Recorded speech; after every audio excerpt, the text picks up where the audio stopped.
నమస్తే. ఇన్నాళ్ళు నన్ను సపోర్ట్ చేస్తూ, ఎంకరేజ్ చేస్తూ మీ ప్రేమని నాకు అందిస్తున్న ప్రతి ఒక్కరికి కృతజ్ఞతలు. అలాగే ఈ వీడియో కూడా ఖచ్చితంగా మీకు ఉపయోగపడుతుంది. లైక్, షేర్ అండ్ సబ్స్క్రైబ్ చేసి మీ సపోర్ట్‌ని నాకు అందించండి. అలాగే ఈ వీడియో పట్ల మీకున్న అభిప్రాయాన్ని కామెంట్ సెక్షన్‌లో కామెంట్ చేసి తెలియజేయండి. ఇప్పుడు వీడియోని చూద్దాం. నమస్తే. Welcome to our channel. నేను పద్మిని. ప్రస్తుతం మనతో పాటు ప్రముఖ ఆధ్యాత్మికవేత్త, వాస్తు జ్యోతిష పండితులు, న్యూమరాలజిస్ట్ తనిష్క గారు ఉన్నారు. మాట్లాడదాం. తనిష్క గారు నమస్తే అండి. నమస్తే అమ్మా. బాగున్నారా తనిష్క గారు? బాగున్నాం. చాలా రోజులైంది మిమ్మల్ని కలిసి. అవునండి. గురువు యొక్క మార్పు రీత్యా కొన్ని రాశుల వాళ్ళకి అద్భుతమైన ఫలితాలు ఇస్తాయి అని మీరు వివరించడం జరిగింది. మరి బాలేనటువంటి అంటే కొంత నెగటివ్ రిజల్ట్స్ ఇచ్చేటటువంటి రాశులు కూడా ఉన్నాయి కాబట్టి అది అవును. జస్ట్ ఇండికేషన్ మాత్రమే. పరిహారాలు చేసుకుంటే ఖచ్చితంగా ఆయన అనుగ్రహాన్ని పొందేటటువంటి పరిస్థితి ఉంటుంది కాబట్టి ఒక్కసారి ఎవరెవరు ఏ ఏ విషయాల్లో జాగ్రత్తలు తీసుకోవాలి, ఏ రాశుల వాళ్ళు, అలాగే ఎలాంటి పరిహారాలు చేసుకోవాలి ఒక్కసారి చెప్పండి మేడం. ఓకే అమ్మా. ఇప్పుడు మనం ఏం చేసామంటే జన్మ రాశి అని మనం తీసుకుంటే అసలు రిషభంలో ఉన్నాడు గురు. అంటే జన్మ రాశిలో గురువు వచ్చినప్పుడు ఎక్కువ కష్టపడతారని ఉంటుంది. అంటే జన్మ గురు వనతిలే అట్లానే ఒక పాట ఉంటుంది. అంటే అప్పుడు ఎలా అంటే జన్మ రాశికి గురువు వచ్చినప్పుడు రాముడు ఏమైందంటే వనవాసం వెళ్ళారు. అవును. సో అప్పుడు సీతాదేవిని కూడా అసలు అంటే జైలు శిక్ష లాగా పెట్టి ఆమెను కూడా అసలు బంధించారు. ఇవన్నీ చాలా కష్టపడింది జన్మ గురు వచ్చినప్పుడు. ఎందుకు మళ్ళీ కర్కాటకంలో గురువు ఉచ్చ పొందినప్పటికీ ఆయనకు ఆ కష్టం వచ్చింది. కర్కాటకం కాదు, రిషభంలో. వృషభంలో కానీ రాముడికి మాత్రం రాముడికి చెప్తున్నారు కదా. అవును, కరెక్ట్. అయినప్పటికీ కష్టం. అవును అవును, మీరు చెప్పేది ఎందుకంటే మీరు చెప్పే విషయం నేను వస్తాను. బట్ అయితే జన్మ ఇప్పుడు రిషభ రాశిలో జన్మ రాశిలో ఉన్నాడు. ఆయనకు జన్మ రాశిలో వచ్చినప్పుడు ఏమైతుంది అక్కడ ఉచ్చ స్థానము మీరు చెప్పినట్టుగా. బట్ అక్కడ ఏమైతుందంటే ఉచ్చ స్థితిలో ఉన్నా కూడా నెగిటివ్ అనేది జరుగుతుంది. జన్మ గురు మంచోడు కాదు ఎప్పుడైనా కానీ. చాలా వరకు చూడండి మనం మామూలుగానే మనం ఇది గోచర రీతిగా చూస్తాము. అలానే దశ వాళ్ళ జాతకంలో వాళ్ళు పుట్టినప్పుడు ఎక్కడో జన్మ గురువు ఉండిందంటే అంత మంచి చేయదు వాళ్ళకి. అసలు కర్కాటకం ఏ రాశికైనా లగ్నంలో గురువు ఉంటే కూడా మంచోడు కాదని చెప్తూ ఉంటాం చూడండి. ఓన్లీ కేంద్రంలో ఉన్నప్పుడు తన దశ ఉన్నప్పుడే మంచి చేస్తాడండి. సరే ఇప్పుడు చూస్తాము రిషభంలో ఉన్నప్పుడు ఏమైతుందంటే రిషభ రాశి వాళ్ళకి అసలు ఇక్కడ వాళ్ళకి మంచి నేమ్ అండ్ ఫేమ్ ఉండదు. తర్వాత చేయన తప్పు కూడా కొన్ని విషయాలు వాళ్ళు అసలు కష్టాలు పడవలసింది ఉంటుంది. ఇక్కడ నుంచి చూడండి శిక్ష వచ్చి తను అసలు ఆమె కూడా సీతాదేవి కూడా ఏం తప్పు చేయలే, కానీ ఈయనకున్న గురువు వల్ల అంటే జన్మ గురువు వల్ల తను కూడా అసలు కష్టపడేలాగా అయింది.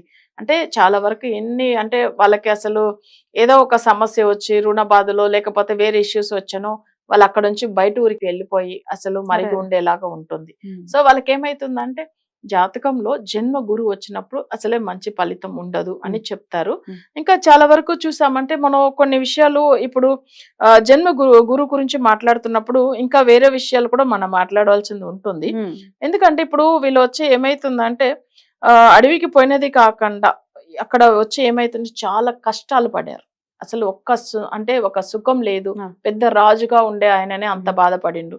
సో ఇక్కడ ఏమైతుందంటే అలానే జన్మ రాశిలో ఉన్నప్పుడు వృషభ రాశి వాళ్ళు కొంచెం తప్పకుండా స్వామివారికి గురువారం అయితే యాక్చువల్ గా గురువారంలో, ఎందుకంటే వృషభ రాశికి అధిపతి శుక్రుడు, బట్ ఈ గురికి అసలే పడదు కదా వాళ్ళిద్దరికి. కానీ వీళ్ళు చేయవలసింది ఏంటంటే గురువుకి అంటే దత్తాత్రేయుడికి పూజ చేసుకోవచ్చు, లేకపోతే దక్షిణామూర్తికి కూడా చేసుకోవచ్చాము. నెక్స్ట్ ఏంటంటే గురువారం రోజుల్లో వాళ్ళకి వచ్చి ఏంటంటే అసలు ఉపవాసం ఉంటూ రావచ్చు. వారంలో ఒకసారి ఉపవాసం అంటే మరీ ఫుడ్ తినకుండా కాదు, దేవుడి మీద భక్తిగా ఏదో ఒక పూట అసలు ఏదైనా ఇప్పుడు లంచ్ చేసుకోవచ్చు, నైట్ ఏదైనా ఫ్రూట్స్ అట్లా తీసుకోవచ్చము. అలా భక్తిగా కొంచెం మొక్కితే గురువారంలో అట్లా ఉంటే మంచిది. ఒకవేళ దగ్గర ఏదైనా టెంపుల్ ఇట్లా దక్షిణామూర్తి టెంపుల్ కానీ లేకపోతే అసలు దత్తాత్రేయుడిది కానీ లేకపోతే అయ్యప్ప స్వామి ఉంటే కూడా పర్వాలేదు, ఎందుకంటే ఆయన కూడా గురు స్వరూపమే. తర్వాత సుబ్రహ్మణ్య స్వామి, సో ఆయన కూడా గురు అంశంగానే ఉంటాడు. అక్కడ దగ్గర వాళ్ళ చుట్టుపక్కల గుడి ఉంటే కూడా వెళ్ళవచ్చు. సో అలా మంచి జరుగుతుంది. రైట్. ఇక బాలైనటువంటి మరో రాశి ఏంటండి? మిథున రాశి గురించి వెళ్తాము. మిథున రాశిలో ఏంటంటే ఆయనకు యాక్చువల్ గా 12వ స్థానంలో గురువు వచ్చి ఉన్నాడు. 12వ స్థానంలో గురువు వచ్చినప్పుడు ఏమైతుందంటే అసలు లంకని అంటే లంకకు రాజు ఎవరు? రావణాసురుడు. బట్ రావణాసురుడు అసలు మరణం పొందాడు. అంటే ఏ టైమింగ్ లో 12లో గురువు వచ్చినప్పుడు. సో అప్పుడు ఏమైతుందంటే రాముడు చేతితోనే అసలు తన మరణం జరిగింది. సో బట్ అయితే ఇక్కడ చూడండి 12లో ఆయన ఎంత నవగ్రహాలు తన కంట్రోల్లోనే పెట్టుకున్నాడు కదా. బట్ అంత కంట్రోల్లో పెట్టుండి కూడా తను చనిపోయాడు. బట్ ఏ టైమింగ్ లో 12లో గురువు వచ్చినప్పుడు. సో ఇదంతా ఏంటంటే చాలా వరకు జాతక పరంగా మనం చూడాల్సింది 12లో గురువు వచ్చినప్పుడు మిథున రాశి వాళ్ళు వాళ్ళ ఆరోగ్యం గురించి కానీ మేజర్ గా ఎవరైనా శత్రు బాధల గురించి కానీ ఇవన్నీ భయపడుతూ ఉంటారు 12లో గురువు వచ్చినప్పుడు. నెక్స్ట్ ఏంటంటే 12లో గురువు వచ్చినప్పుడు వాళ్ళకి వచ్చి ఏంటంటే వ్యాపారం అంటే 10th లాడు కూడా గురు అవుతాడు. ఆయన వచ్చి ఇక్కడ ఏమైతుందంటే అస్తమించి ఉన్నాడు కాబట్టి వాళ్ళ బిజినెస్ లో కూడా ఎక్కువ లాస్ వస్తుంది ఈ పర్టికులర్ గా ఈ సంవత్సరంలో. అవి కాకుండా పార్ట్నర్స్ వల్ల కూడా ప్రాబ్లమ్స్ వస్తుంది. అదంతా కూడా కొంచెం చూసుకోవాల్సింది ఏంటంటే మిథున రాశి వాళ్ళకి. ఓకేనా. సో అప్పుడు గురువుకి గురువారం మీరు ఇందాక వృషభ రాశికి ఏదైతే చెప్పారో అట్లాంటి నియమాలే పాటిస్తూ ఉంటే కొంత సత్ఫలితాలు వచ్చేటటువంటి పరిస్థితి ఉంటుందండి. అవునమ్మా. ఒకవేళ అలా చేసుకుని కూడా వాళ్ళకి ఏమైనా సమస్యలు ఇంకా ఎక్కువ మొదలవుతుంది, మరి అసలు ఏం చేసినా కూడా మాకు అసలు మంచిగా లేదు అంటే అప్పుడు జాతకం ఫుల్ గా వాళ్ళకి అనలైజ్ చేసి రెమెడీ ఇస్తే ఇంకా అప్పుడు మంచిగా బెటర్ గా ఎందుకంటే 12లో ఉన్న గురు మంచోడు కాదు. సో మనం ఏజ్ గా చూడాల్సింది వాళ్ళ ఇన్కమ్ విషయంది, తర్వాత పార్ట్నర్స్ గురించి, తర్వాత ఏంటంటే శత్రువుల గురించి, ప్లస్ వాళ్ళకి సడన్ గా ఏదైనా ప్రాణగండం లాగా వస్తుంది. అవన్నీ చూసుకోవాలి. Okay right madam. ఇక బాలేనటువంటి మరో రాశి. ఓకేమా. అయితే ఇంకొకటి ఏంటంటే 10వ స్థానం అంటే సింహ రాశికి మంచిగా లేదు. 10లో గురువు ఉన్నప్పుడు ఏంటంటే పరమణం పిచ్చేడు పని తమిళ్లో పాట ఉంది. పరమ అంటే ఎవరు? శివుడు, పరమ శివుడు. సో అప్పుడు ఏమైతుందంటే బ్రహ్మ అతి దోషం వచ్చింది ఆయనకు. అప్పుడు అంటే బ్రహ్ముడు తన చేతిలోనే పట్టుకుంటది. సో ఆ కపాలం పెట్టుకుని భిక్షం తీశాడు అని ఒక పాట కూడా ఉంది. బట్ అప్పుడు ఏమైతుందంటే అసలు 10లో ఉన్న గురు ఎంత పెద్ద మంచి పొజిషన్ లో ఉన్న వాళ్ళు కూడా సడన్ గా అసలు టోటల్ గా అన్ని విధంగా లాస్ అయ్యి బయట వాళ్ళ దగ్గర అప్పు తీసే పరిస్థితి వచ్చేస్తుంది ఎప్పుడు 10లో ఉన్న గురువు వల్ల. అందుకే 10లో ఉన్న గురువు వల్ల పరమశివుడే భిక్షం తీశాడు అనేటప్పుడు జనులు ఏమాత్రం అంతే కదా. సో అప్పుడు ఏమైతుందంటే వాళ్ళకు ఉన్న దోషం వల్ల అట్లా జరిగింది. ఎప్పుడు జాతకంలో నార్మల్ గా కూడా ఉండే వాళ్ళు చూడండి, లగ్నంలోంచి 10వ స్థానంలో గురువు ఉంటే వాళ్ళు ఎప్పుడు ఏదో ఒక దగ్గర అప్పు తీసుకుంటూ ఉండడం అంటే అట్లానే జరుగుతూ ఉంటాయి. మీరు కావాలంటే చూస్తుండొచ్చు 10లో గురువు ఉన్న వాళ్ళకి ఇదే సమస్య. అప్పులు అంటే ఏంది? ఎప్పుడు బయట వాళ్ళ దగ్గర భిక్షం తీసేలాగానే, అంటే అప్పు తీసే కూడా అంతే కదా మరి. సో వాళ్ళకి ఎప్పుడు ఏదో కష్టాలు. బట్ వాళ్ళకి ఎప్పుడు చూసారంటే డబ్బులు ఎంతో వచ్చినా సరిపోదు. మళ్ళీ ఒక దగ్గర ఫ్రెండ్ దగ్గర పెడతారు, ఇంకా తెలిసిన వాళ్ళ దగ్గర, ఇలా వాళ్ళకి ఎప్పుడు డబ్బులు తీసుకోవడమే అలవాటే తప్ప రిటర్న్ ఇవ్వడం కూడా రాదు. ఎందుకంటే వాళ్ళకి ఇన్కమ్ ఉంటేనే కదా. సో అట్లా ఉంటుంది అనమాట. అది వచ్చి ఇప్పుడు సింహరాశి వాళ్ళకి జాతక పరంగా కొన్ని గ్రహాలు గోచారం బాగున్నా కానీ గురువు వచ్చింది 10లో మంచిది కాదు. సో సింహరాశికి కొంచెం సమస్యలు ఎక్కువనే ఉంటది. సో సింహరాశి వాళ్ళు కూడా తప్పకుండా పూజలు ఫాలో అవుతే మంచిది. వాళ్ళకి ఏంటంటే మనశ్శాంతి ఉండదు. నెక్స్ట్ వచ్చి అష్టమాధిపతి శత్రువు కాబట్టి కోర్టు కేసులు, గొడవలు, ఈ విషయంలో కూడా సమస్యలు వస్తుంది సింహరాశి వాళ్ళకి. సో కొంచెం అవన్నీ కూడా చూసుకొని మాట్లాడవాలి బయట వాళ్ళతో మాట్లాడేటప్పుడు, కొన్ని బిజినెస్ విషయంలో. అట్లా గురువారాలు కూడా పాటిస్తూ నియమంగా ఉంటే మంచి ఫలితాలు వస్తాయి. మరో రాశి అండి, అంటే మనం తులారాశి గురించి చెప్తున్నాం. యాక్చువల్ గా తులారాశికి 8లో ఉన్నాడు. అయితే అష్టమ గురు కష్టాలు ఇస్తాడు అని మనం చెప్తూ ఉంటాము. వీళ్ళకి ఏంటంటే మంచిదిని కూడా చెప్పాలి, కొన్ని విషయాలు మనం చెప్పాము, అందులో కూడా సమస్యలు వస్తుంది. అష్టమం అంటేనే జనరల్ గా యాక్సిడెంట్ విషయంది, కోర్టు కేసుది, తర్వాత ఎక్కువ సమస్యలు అనేటప్పుడు మనం వచ్చి చూడాల్సింది ఏంటంటే అష్ట కష్టాలు అంటే ఎప్పుడు అష్టమంలో ఒక మంచి గ్రహం వెళ్ళిపోతానే దోషాలే ఉంటాయి. ఓకేనా. ఇప్పుడు ఇవి కూడా గురువు వచ్చి ఏమైతుందంటే తోడు పుట్టిన వాళ్ళతో కానీ, వాళ్ళ హెల్త్ విషయంలో కానీ, తర్వాత వీళ్ళకే కూడా ట్రావెలింగ్ లో కూడా కొంచెం అసలు ఇష్యూస్ ఉంటది అని చూసుకోవాల్సిన టైం ఇది 1 year. ఎందుకంటే ట్రావెల్ సంబంధించింది తులా రాశికి 3rd house అవుతుంది. అప్పుడు వాళ్ళ వల్ల ఏమైతుందంటే ట్రావెలింగ్ లో సమస్యలు అంటే వాళ్ళు అంటే ట్రావెల్ చేస్తున్న వాళ్ళతో పాటు వేరే వాళ్ళు వెళ్తే కూడా వీళ్ళు జాతక పరంగా కూడా సమస్య వస్తుంది. సో కొన్ని జాతకాలకు బాగుంటుంది, మనం చెప్తూ ఉంటాం తులారాశి వాళ్ళకి. సో ఇంకో విషయం కూడా మనం చెప్పాలి.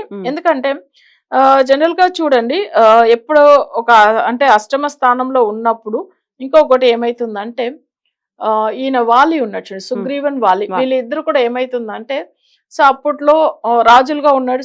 అంటే ఈయన సుగ్రీవుడు ఉన్నాడు, తర్వాత వాలి ఉన్నాడు. యాక్చువల్గా వాలి ఉన్నప్పుడు ఏమైతుందంటే తన రాజ్యం కూడా పరిపోతుంది. అంటే తనకు అసలు 8లో గురువు వచ్చినప్పుడు, అంటే తులారాశికి ఇప్పుడు 8లో ఉన్నాడు గురువు.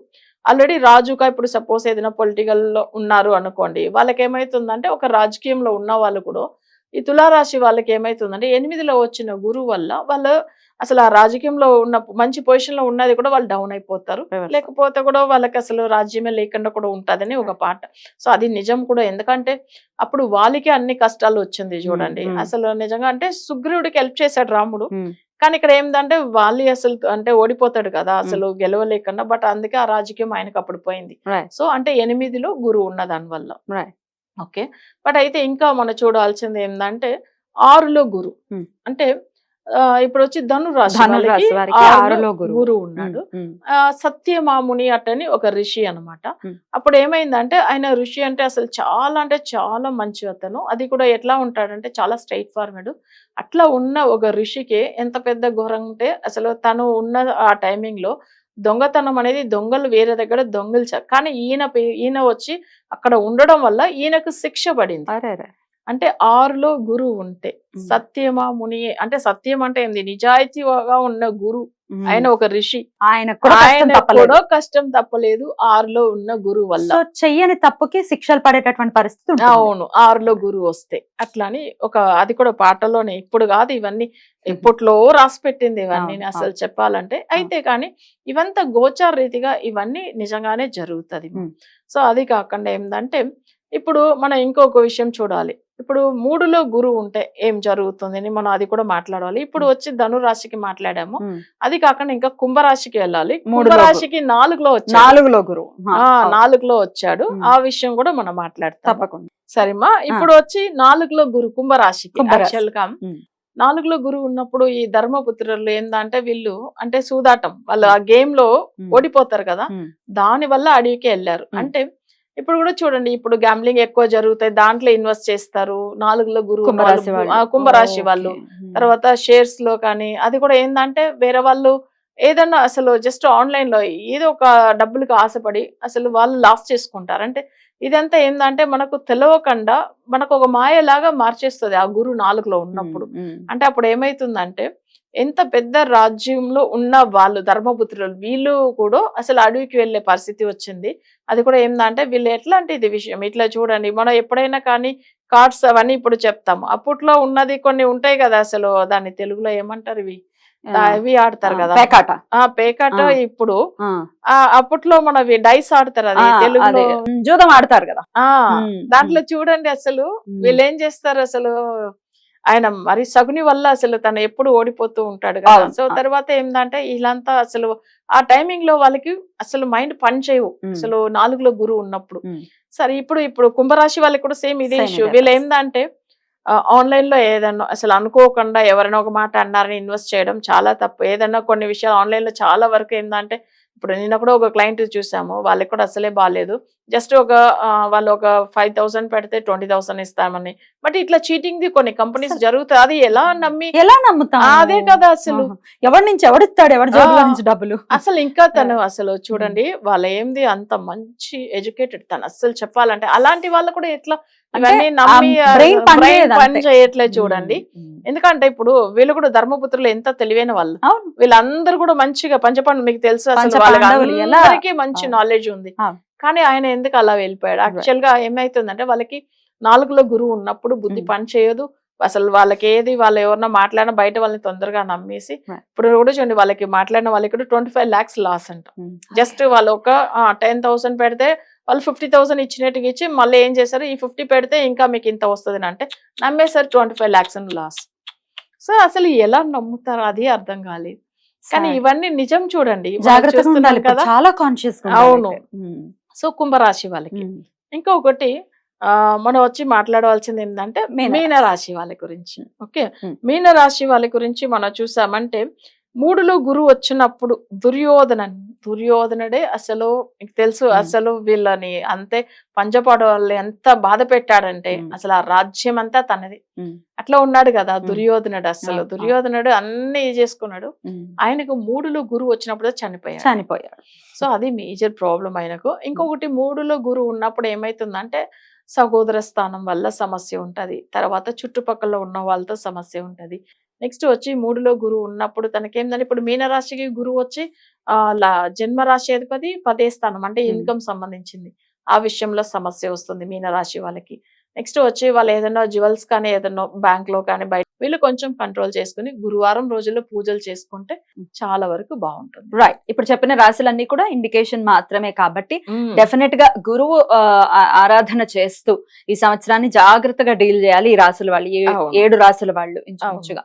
సో అంటే ఖచ్చితంగా మనం ఏమేం రాశిని చూసామంటే ఉమ్, వృషభ రాశి, వృషభము, తర్వాత వచ్చి అసలు మిథునం. మిథునము, నెక్స్ట్ వచ్చి సింహ రాశి వాళ్ళు, తులా రాశి వాళ్ళు, అవి కాకుండా ధనుర్ రాశి, నెక్స్ట్ వచ్చి కుంభ రాశి, అవి కాకుండా మీన రాశి వాళ్ళు. మీనరాశి 7 రాశుల వాళ్ళు జాగ్రత్తగా అవును. ఉండాల్సినటువంటి పరిస్థితి. రైట్ అండి, చాలా చక్కగా వివరించారు. కృతజ్ఞతలండి. నమస్కారం. నమస్కారం.